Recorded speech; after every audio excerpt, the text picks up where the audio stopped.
할렐루야. 반갑습니다. 예, 오늘 말씀은 좀 어려운 말씀 중에 하나예요. 그런 이유 중에 하나가 12절 말씀이 가장 큰 그 이유인데 12절 말씀을 보면 되게 우리가 힘이 되는 그런 말씀이에요. 한번 볼까요?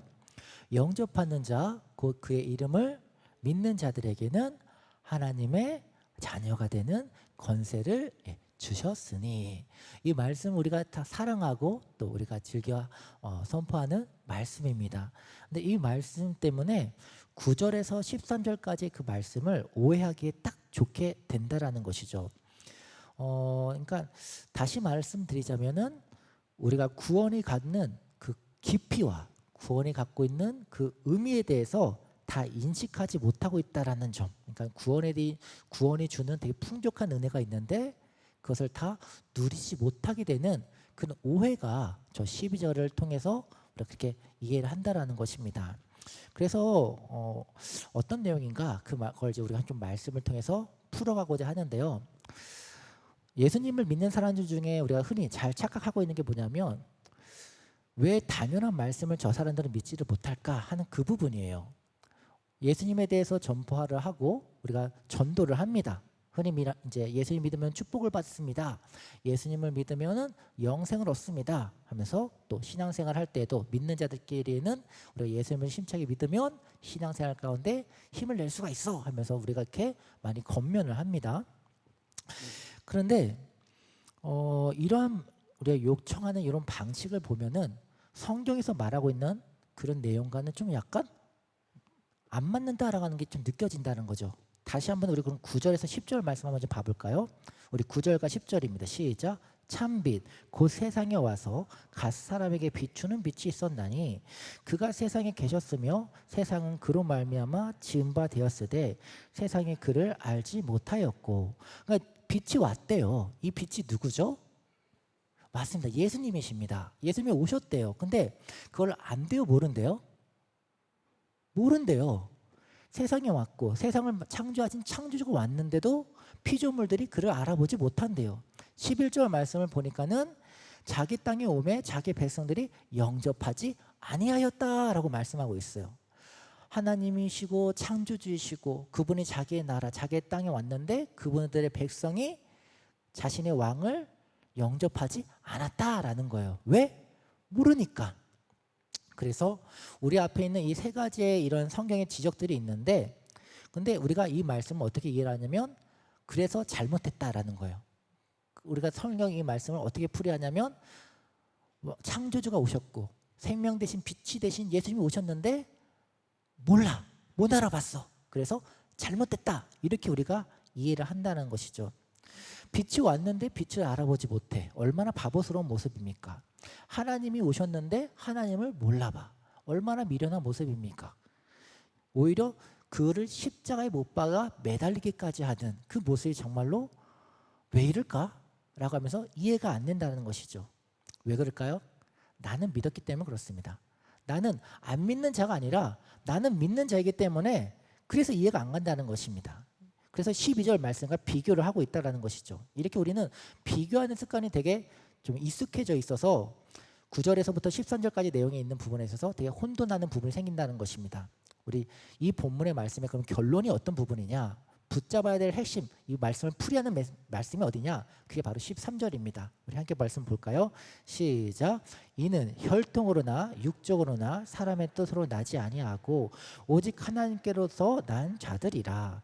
이게 얼마나 무서운 말씀인지 여러분 아시겠습니까?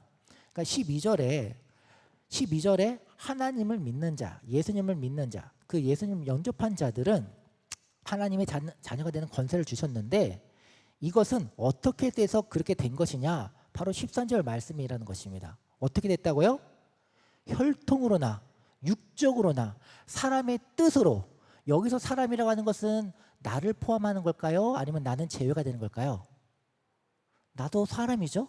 그래, 나도 포함해서 나의 뜻으로 되지 아니하고 오직이라는 것은 단 하나의 경우를 말하는 거잖아요. 오직 단 하나의 경우만 해당되는데 그 경우가 무엇이냐? 하나님께로부터 난 자들이라는 것이에요. 그러니까 하나님의 자녀가 된 자들은 오직 한 가지 경우밖에 없다라는 거예요. 그 경우가 어떤 경우라고요? 하나님께로부터 난 자들만 하나님의 자녀, 백성이 되었다는 것입니다. 그러니까 다시 말하자면 예수님을 영접하는 것, 이것은 불가능하기 때문에 결국 네가 만약 지금 예수님을 믿었다? 지금 너희가 예수님을 믿는 사람들이다? 그렇다면 너희들은 이러한 기적을 체험한 자들이라는 것을 깨달아라 하는 그러한 말로도 해석이 된다라는 것입니다. 오늘날 기독교인들이 자기가 기독교인 되고도 예수를 믿게 된다는 것이 얼마나 큰 축복이고 얼마나 큰 기적이라는 것인지 도저히 알지 못한다는 것입니다. 예수님을 누구나 다 믿는다라고 하는 이러한 이상한 습관, 이상한 생각에 빠져 있다는 것입니다. 그래서 예수님을 믿으라고 전도할 때 이러한 설명, 이러한 제시들을 합니다. 이렇게 설득을 하는데도 아무리 말을 전해도 안 믿는 걸 보고 고개를 갸우뚱하면서 도대체 왜 안 믿지? 이렇게 좋으신 예수님을 왜 안 믿지 하면서 이해를 못한다는 것입니다. 왜?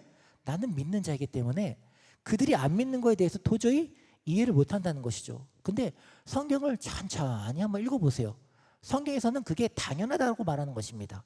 그들이 안 믿는 것은 지극히 당연하다고 얘기를 하는 것입니다. 그리고 반대로 그 예수님을 믿는 것을 뭐라고 말하냐면 기적, 따라해 보시기 바랍니다. 기적.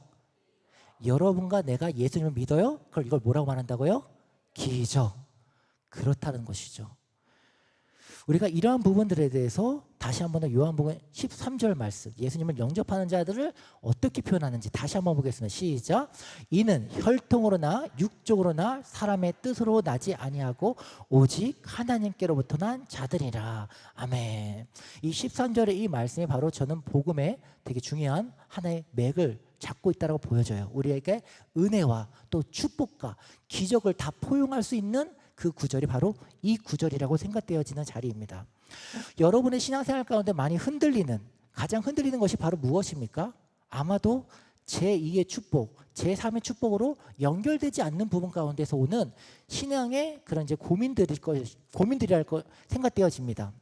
내가 예수님을 믿게 되었는데도 하나님께서 무슨 도장을 찍어주는 게 없다. 그것이 나의 불만과 불평이 된다는 것입니다.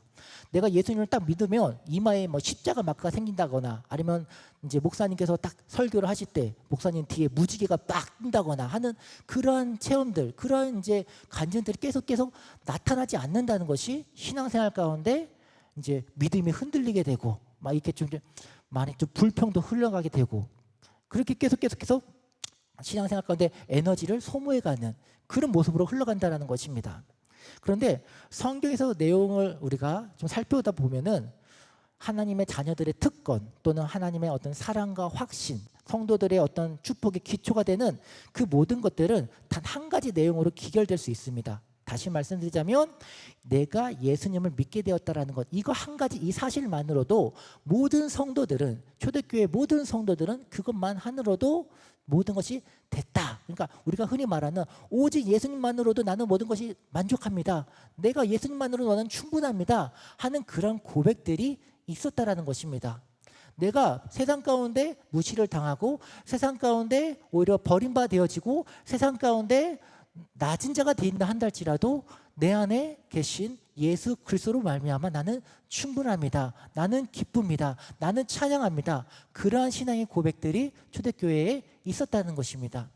그런데 우리가 오늘날 한국교회의 많은 힘을, 영적인 힘을 잃어버리게 된 부분은 바로 우리는 지금 나는 예수님만으로 만족하지 못하다라고 하는 그런 마음의 고백이 우리 가운데 있기 때문에 아닐까 그렇게 생각되어집니다. 혹시 저만 그럴까요? 여러분, 우리 삶 가운데 주님 한 분만으로 나는 만족합니다 라고 하실 수 있으신 분들은 손을 들고 두 발도 한번 같이 들어주세요. 예, 없으신 줄 알고 우리 다 예, 어렵죠. 우리 마음 가운데 워낙 주님 한 분만으로 만족하기에는 세상에 좋아 보이는 것들이 너무나 많습니다. 너무나 즐기고 싶은 것들, 누리고 싶은 것들이 너무나 많습니다. TV만 키더라도 저기 좋아 보이는데 나도 저기에 가보고 싶다. 맛있어 보이는데 나도 저거 먹고 싶다. 재밌어 보이는데 나도 저거 한번 즐겨보고 싶다. 그러한 유혹거리들이 얼마나 많이 있습니까? 그리고 그것을 실제로 우리가 누릴 수 있는 것도 환경이 되게 쉽게 열려져 있습니다.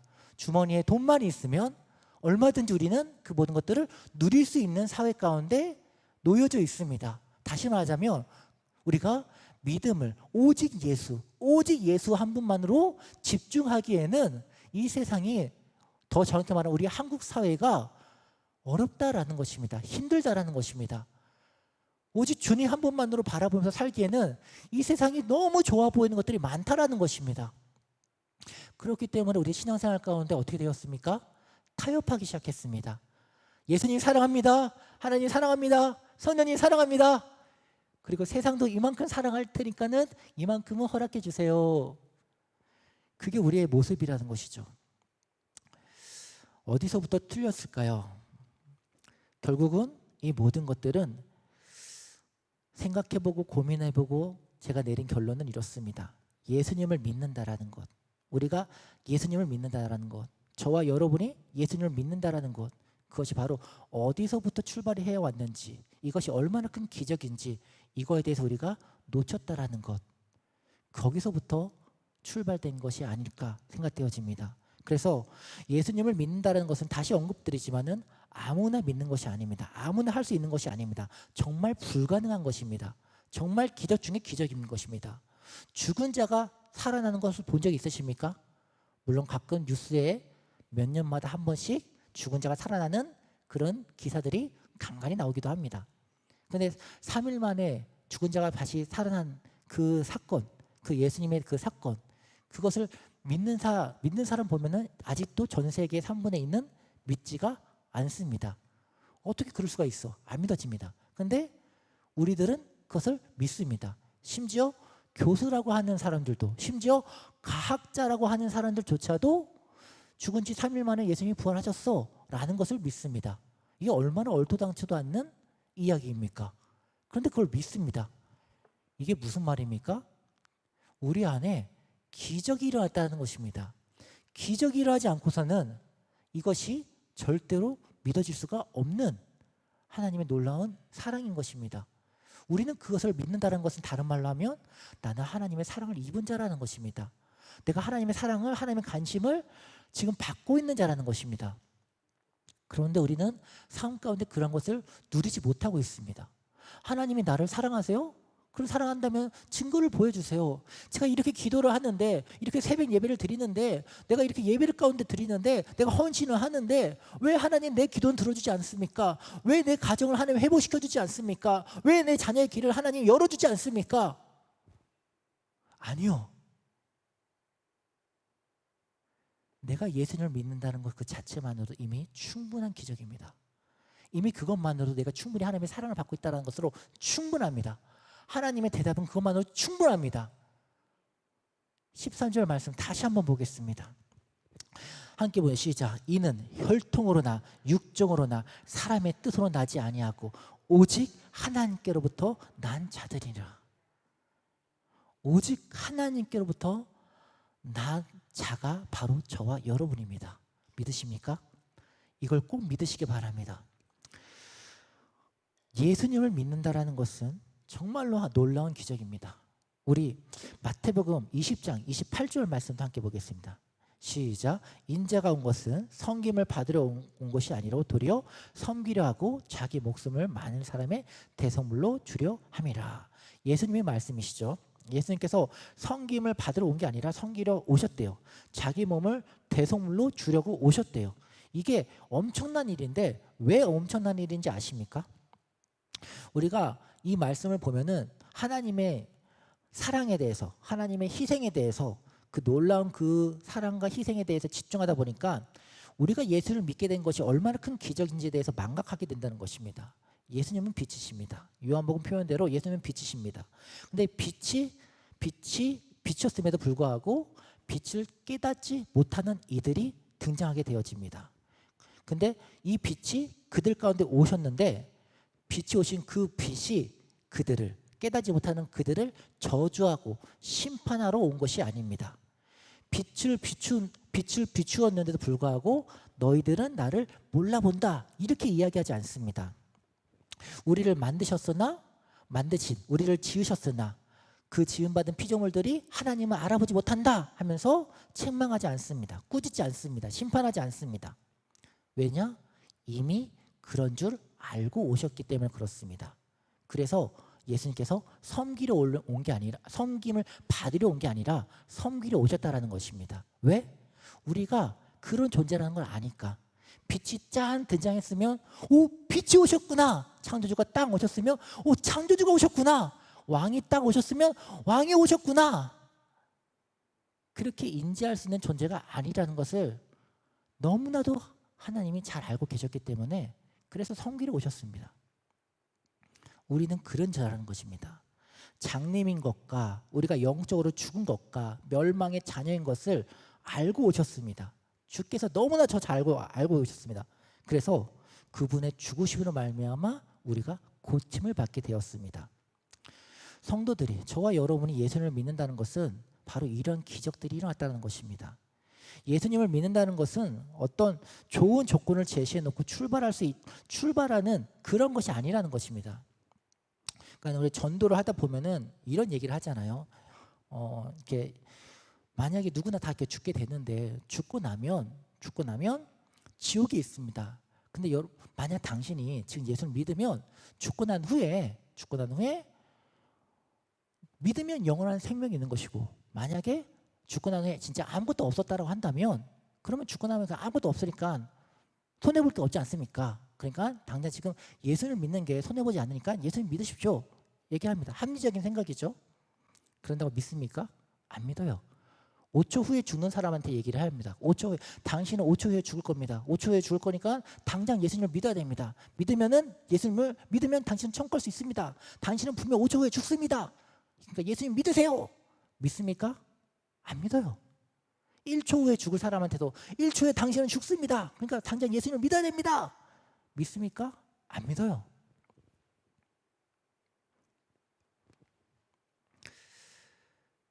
우리는 이미 믿는 자가 되었기 때문에 하나님을 안 믿는 것에 대해서 이해가 안 돼요. 그 이유는 내가 어떻게 해서 예수를 믿었는지에 대해서 그 위치를 놓쳤기 때문에 그렇습니다. 그러니까 계속 쓸데없는 증거를 찾아다니는 것입니다. 건강 주세요. 복 주세요. 장수하게 해주세요. 성공하게 해주세요. 길 열어주세요. 여러 가지 제시를 합니다. 물론 이런 축복을 주시는 하나님은 자녀들에게 축복을 주시기를 기뻐하십니다. 좋아하십니다. 그런데 성도의 신앙의 기초와 성도의 신앙의 근원이 하나님의 사랑의 어떤 기준점이 되는 그것이 바로 이런 축복에 대한 응답의 기준을 삼게 된다면 그 신앙은 반드시 병들 수밖에 없습니다. 기복신앙으로 흘러갈 수밖에 없습니다. 이미 벌써 내가 예수님을 믿는다는 것 자체만으로도 놀라운 기적이고 놀라운 사랑이라는 것을, 이것이 놀라운 축복이라는 것을, 이거 하나만으로도 만족한다는 것을, 이것을 놓치게 되는 그 순간 올해 신앙은 자연스럽게 기복신앙으로 흘러가게 된다는 것입니다. 그렇기 때문에 자기 자신을 한번 체크해 보셔야 됩니다. 내가 하나님께 우리가 복을 구하지 말라는 것이 아니죠. 내가 하나님의 자녀가 되는 그러한 놀라운 그 은혜, 이것을 놓치지 말라는 것입니다. 그것이 다른 세상에 보여지는 어떠한 그 복, 어떠한 조건 때문에 정말 내가 계속 갖고 있어야 될 그 축복을 놓치지 말라는 것입니다. 우리가 함께 앞서 찬양했던 그 찬양의 가사처럼 우리의 시선을 오직 누구에게만, 하나님에게만, 오직 주님에게만, 오직 그의 나라에게만 집중하길 원한다는 것입니다. 우리의 시선을 하나님께로 집중할 때 주께서 일하신다라는 우리가 함께 했던 그 찬양의 그 고백의 모습이 우리 삶 가운데 실제로 드러나야 되지 않겠습니까? 우리가 그 많은 것들을 누려야 되지 않겠습니까? 하나님께서 그걸 원하시지 않습니까? 그렇다면 그 자녀된 우리의 목적은 이제 눈먼 자가 아니라 눈을 뜨게 된 자가 되었으므로 예수님이 예수님이심을, 구주가 되었으심을 우리는 이제 알게 되었습니다. 그렇다면 하나님의 다음 넥스트 스텝은 무엇입니까? 우리가 눈을 딱 뜨게 된 것으로 끝난 것이 아니지 않습니까? 그 다음에 하나님 원하시는 게 무엇입니까? 나와 함께 가자 이거지 않습니까? 내가 원하는 것, 내가 바라는 것, 너도 같이 하자 이거 아닙니까? 근데 우리는 엉뚱한 짓을 한다는 것입니다. 눈을 뜨게 되니까는 하나님이 보여. 오, 하나님, 할렐루야. 근데 눈을 뜨 뜨니까는 나무도 보이네? 움직이는 것도 보이네? 산도 보이네? 그 모든 창조물을 찬양하고 누리는 거 복이고 좋습니다. 그러나 여러분, 우리의 시간은 한정되어 있다는 것을 놓치지 마시기 바랍니다. 이 땅에서 영원히 살 수 있는 존재가 우리는 아닙니다. 그렇기 때문에 시간을 효율적으로 사용해야 된다는 것입니다. 이 땅 가운데 천년 만년 살 수 있다라면 다 누리면서 사는 것이 그게 복된 삶이죠. 그러나 우리는 그렇지가 않습니다. 오늘 아니면 내일 아니면 1년 아니면 몇 년 후가 될지 알 수가 없습니다. 그렇기 때문에 우리는 표대를 향해서 그 바라볼 상급을 바라보면서 달려가야 된다는 것입니다. 그러기에도 시간이 부족하다는 것입니다. 그런데 그렇게 달려가기 위해서는 놓치지 말아야 될 원동력, 힘이 있습니다. 바로 하나님의 사랑. 하나님이 나를 사랑하고 계시고, 하나님이 나를 주목하고 계시고, 하나님이 나를 포기하지 아니하고 계시고, 하나님이 나를 끝까지 인도해 주신다라는 그 확실한 믿음이 필요하다는 것입니다. 그것이 무엇입니까?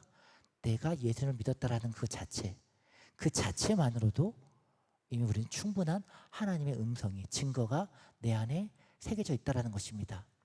여러분 중에 예수님의 죽으심을, 예수님의 부활하심을, 예수님의 십자가에서 대속하심을 부인하시는 분이 계십니까?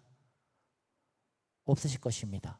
예수님이 죽으셔야 될 그 이유가 바로 나의 죄 때문에 바로 죽으셨고, 예수님의 부활하심으로 말미암아 나의 죄가 사함을 받았다라는 것을 우리는 이미 믿음으로 고백합니다.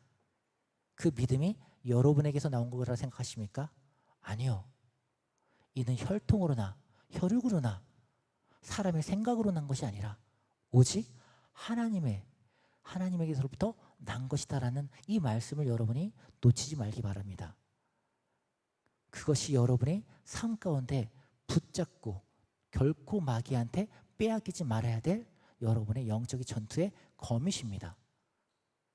그것을 놓치게 되는 순간 우리는 다시 한 번 더 인간의 생각의 마음 가운데 흘러가고자 타협하고자 하는 그 유혹 가운데에서 넘어질 수밖에 없는 나약한 존재가 될 것입니다.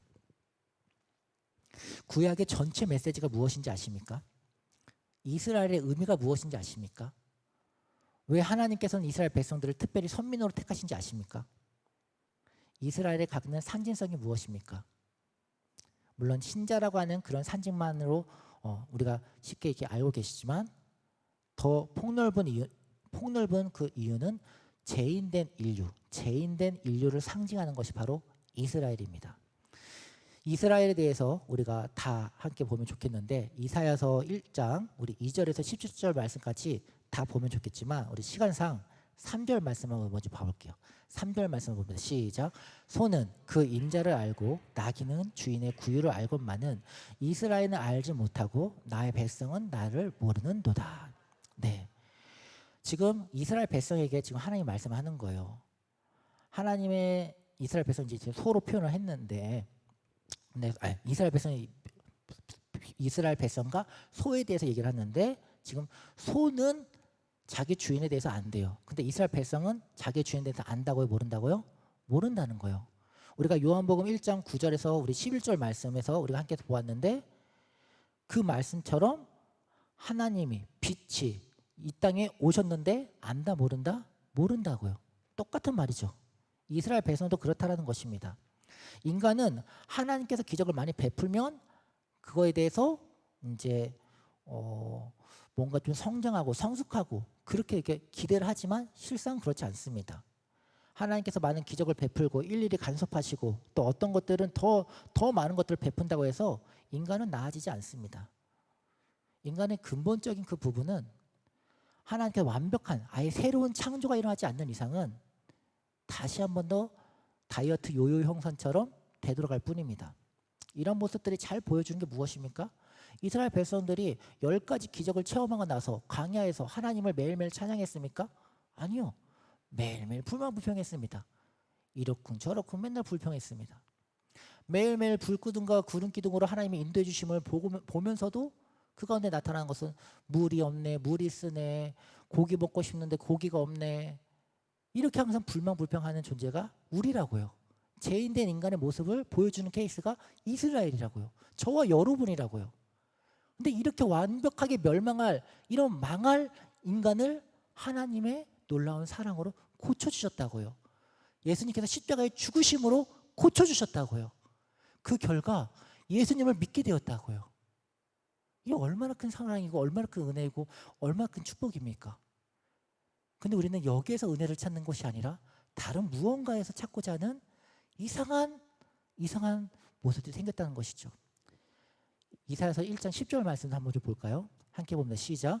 너희 소돔의 간원들이 여호와의 말씀을 들을지어다. 너희 고모라의 백성아 우리 하나님의 법에 귀를 기울지어다. 누구를 향한 말씀이죠? 이스라엘 백성들을 말하는 것입니다. 근데 이스라엘 백성들에게 지금 뭐라고 비유합니까? 소돔의 간원, 고모라의 백성이라고 말합니다. 소돔과 고모라의 백성들은 하나님 앞에 어떤 심판을 받은 존재들이죠? 완벽하게 멸망을 받은 그 족속의 샘플입니다. 이스라엘 백성들이 그렇다는 것입니다. 무엇을 지적하고 있느냐? 단 한 가지입니다. 인간은 자기의 문제를 스스로 해결할 수 있는 능력이 있다 없다? 없다. 그 모습을 보여주고 있다는 것입니다. 전혀 능력이 없다는 것입니다. 그래서 결국 성경이 거듭거듭하면서 알려주는 내용은 무엇이냐? 의인은 없으니 하나도 없다라는 것을, 이것을 거듭거듭 알려주고 있는 것입니다. 아무도 자기 자신을 구원할 수 없고 구원에 대해서, 진리에 대해서, 생명에 대해서 아는 자도 없고 간시도 없는 자가 바로 너희들이다. 성경이 가르쳐주고 있는 것입니다. 그렇기 때문에 우리는 꿈에서라도 내가 믿었다라고 이렇게 생각하면 안 됩니다. 내가 믿은 게 아니라, 내가 잘나서 믿은 게 아니라, 내가 예수님을 믿었다, 내가 이렇게 결단했다, 그게 아니라 결국 하나님의 은혜로, 하나님의 열심으로 이 완악한 내가 그렇게 변화가 되었다. 이게 우리가 고백할 수 있는 찬양의 모든 고백이라는 것입니다. 여러분, 뿌리지 않는 씨앗 가운데 싹이 나는 걸 보셨습니까? 봄에 씨를 뿌리지 않았는데 가을에 추수하는 것을 경험해 보셨습니까? 없죠. 그런 일은 없어요. 누군가 뿌렸기 때문에 열매가 나고 싹이 나는 것이지 않습니까? 똑같아요. 우리가 예수를 믿는다라는 것은, 이것은 우리가 잘나서 우리가 자체적으로 한 게 아니라 예수 그리스도께서 씨가 되어지고 심긴 바 되어지고 썩어서 죽었기 때문에 그 결과 우리가 이렇게 은혜의 삶을 지금 누리고 있다는 것입니다. 거듭 반복되는 말씀이지만 그만큼 중요한 말씀입니다. 어찌 보면 이것이 신앙의 전부일 수도 모르겠습니다. 결코 잊지 마시기 바랍니다. 이 엄청난 기적에 대해서, 내가 예수님을 믿는다는 것 자체가 바로 기적이라는 것을 여러분 꼭 잊지 마시기 바랍니다. 이사야서 1장에 말씀했던 것과 마찬가지로 구약은 이렇게 끝납니다. 말라기서 1장 10절 말씀입니다. 구약이 이렇게 끝나죠. 함께 봅니다. 시작. 만군의 여호와가 이르노니 너희가 내 당 위에서 헛되이 불사르지 못하게 하기 위하여 너희 중에 성전문을 닫을 자가 있었으면 좋겠다. 예, 그러니까 결국 구약은 이렇게 되게 무서운 말로 마치게 됩니다. 그러니까 모세를 통해서 출애굽하고 홍해의 기적을 일으키고, 아브라함을 통해서 많은 기적을 일으키고, 또 다니엘을 통해서 사자의 입을 막으시고, 엘리야를 통해서 갈멜살 승리를 이루시고, 그렇게 많은 이스라엘 역사들이, 기적들이 계속 흘러갔는데 그 내린 그 결론이 바로 말라기 이 말씀입니다. 뭡니까? 성전문 닫으라는 것입니다. 더 이상 너희들 얼굴 보기도 싫다 이것입니다. 하나님께서 수많은 기적을 행하시고 난 다음에 결과적으로 내는 결론이 이거예요. 그렇다고 이게 끝입니까? 이게 끝이고 저주입니까? 아니요. 말라기 선지자를 통해서 하나님 말씀하시고자 하는 부분은 내가 너희들을 진멸해버릴 거야, 너희들은 심판받을 족속이야, 그 얘기를 하려고 하시는 것이 아닙니다. 마침내 예수 그리스도를 보낼 것이다 라고 하는, 예수 그리스도가 필요하다라고 하는 것을 알려주는 그 말씀입니다. 그래서 예수님께서 이렇게 말씀하시지 않습니까? 나로 말미암지 않고서는 아버지께로 나올 자가 없다. 우리의 가장 큰 비극이 뭐냐면, 우리에게 일어난 이 기적, 우리한테 하나님 베풀어 주신 이 기적을, 우리가 손에 잡고 있는 이런 축복들, 약속들, 특권들, 이런 것들에 대해서 무지하다라는 것입니다. 관심도 없다라는 것입니다. 로마서 8장 우리 31절부터 39절까지 다 읽으면 좋겠지만 끝에 우리 39절 말씀 한번 읽어볼게요. 시작. 그런즉 높음이나 깊음이나 다른 어떤 피조물이라도 우리 주 그리스도 예수 안에 있는 하나님의 사랑에서 끊을 수가 없느니라. 이 마지막에 이 놀라운 승리의 찬양의 이 고백이 어디서부터 출발되는지 아십니까? 31절입니다. 31절을 보면은 자, 하나님이 이래서 우리가 무슨 말을 하리요? 만일 하나님이 우리를 위하시면 누가 우리를 대적하리요? 하나님으로부터 출발한다는 것입니다. 말씀을 정리하겠습니다. 우리 성도님들이 이미 모두 갖고 있는 것들입니다. 이미 벌써 다 경험했던 것들입니다. 이미 갖고 있는 특권들이고 확신들입니다. 그런데 이 모든 것들을 이미 벌써 만지셨고 가지셨고 느끼고 다 갖고 있는데 뭐가 문제냐? 아니라고 오리발을 내리는 것도 아니라고. 예수님을 믿는 사람 치고 이 기적을, 이 경험을 통과하지 않은 사람이 없습니다. 그런데 아니라고 계속 우길 뿐입니다. 이 문제에 대해서 지적하는 말씀이 있습니다. 요한복음 우리 9장 39절에서 41절 말씀 읽어보겠습니다. 시작. 내가 심판하러 이 세상에 왔으니 보지 못하는 자들을 보게 하고 보는 자들은 소경되게 하려 함이라 하시니 바리새인 중에 예수와 함께 있던 자들이 이 말씀을 듣고 가로되 우리도 소경인가? 예수께서 가라사대 너희가 소경되었더라면 죄가 없으려니와 본다고 하니 너희 죄가 그저 있느니라. 여기 두 부류가 나오죠. 소경과 소경이 아닌 자가 나옵니다. 심판하러 오셨는데 소경이 아닌 자를 심판한다고 하십니다. 이 말씀이 갖는 상징을 아시겠습니까? 너희 중에 소경이 아닌 자가 어디 있느냐? 이 말씀을 하는 것입니다. 그러므로 너희 모두가 소경이므로 내가 필요하니까 내가 너희를 보기 위해 이곳에 왔다 하는 것이 요한복음 9장 말씀입니다. 다시 말하자면 지금 이 부분의 말씀에 대해서는 우리가 예수님께서 오셨던 이 부분에 대해서 꾸짖는다라는 그런 이제 인식을 하게 되는데 그게 아니라는 것이죠. 이미 예수님께서는 우리의 존재가 그런 존재라는 걸 다 알고 있다는 것입니다. 그러니까 예수님께서는 우리를 치료하기 위해서, 회복하기 위해서, 구원하기 위해서 오셨지 우리를 책망하거나 심판하기 위해서 오신 것이 아니다라는 것입니다. 여기서부터 출발해야 된다는 것입니다. 우리의 신앙의 모습들이.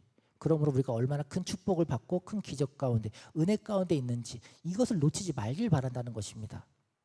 이것으로 족할 수 있기를 바랍니다. 물론 하나님께서는 하나님을 사랑하는 자에게 축복해 주시고 또 많은 것들을 길을 열어주시고 형통하게 주십니다. 그들의 기도를 응답해 주시고 그들의 기도에 응답해 주기를 또 기뻐해 주십니다. 그리고 하나님께서 우리의 모든 생애 가운데 좋은 것으로 채워주기를 원하십니다. 그런데 그 어떠한 축복보다도 이 첫 번째 축복, 내가 예수를 믿게 되었다라는 이 축복만큼, 이 기적만큼 놀라운 축복이 없다라는 것입니다. 이걸 잊지 마시기 바란다는 것입니다. 여러분의 신앙의 삶 가운데 승리하지 못한 이유가 무엇이냐? 여러분 삶 가운데 그토록 무력한 이유가 무엇이냐? 바로 예수님을 믿는다는 것이 얼마나 큰 축복이면서 동시에 얼마나 무서운 내용인지 이거를 놓쳤다라는 것입니다. 우리한테나 이것이 축복이지 다른 사람한테는 무슨 말입니까? 하나님께서 다 드셨다는 얘기지 않습니까? 이게 얼마나 무서운 얘기입니까? 반대로 우리한테 이게 얼마나 큰 은혜입니까? 그러니 여러분 날마다 이걸 묵상해 보십시오. 제가 이거에 대해서 여러분에게 길게 얘기하지 않겠습니다. 이미 벌써 우리는 그 기적을 통과한 사람들로서 거기에서 이제 나와서 하나님과 다음 넥스트 스텝, 그래 나와 이제 함께 가자. 내가 너를 구원했으니 이제 네가 나와 함께 또 다른 나의 나라를 세워나가자. 그런 초대 가운데 있는 위치에 있습니다. 그 하나님과 걸어가는 그 모든 길 여정 가운데 여러분 삶 가운데 여전히 그 믿음으로 말미암아 시련이 올 것이고 그 믿음으로 말미암아 어려움이 올 것이고 그 믿음으로 말미암아 도전이 생기게 될 것입니다. 문제가 생기게 될 것입니다. 그때 여러분이 이길 수 있는 여러 가지 믿음의 요건들이 있겠지만 가장 큰 힘이 될 수 있는 부분은 내가 예수님을 믿고 있다라는 이 믿음이 어디서부터 왔는지 이것을 놓치지 않는 것이고 다시 한 번 더 묵상하는 것입니다. 그렇게 묵상하게 되었을 때 우리의 믿음은 하나님의 은혜로 다시 한 번 더 충만하게 채워짐을 경험하게 될 것입니다.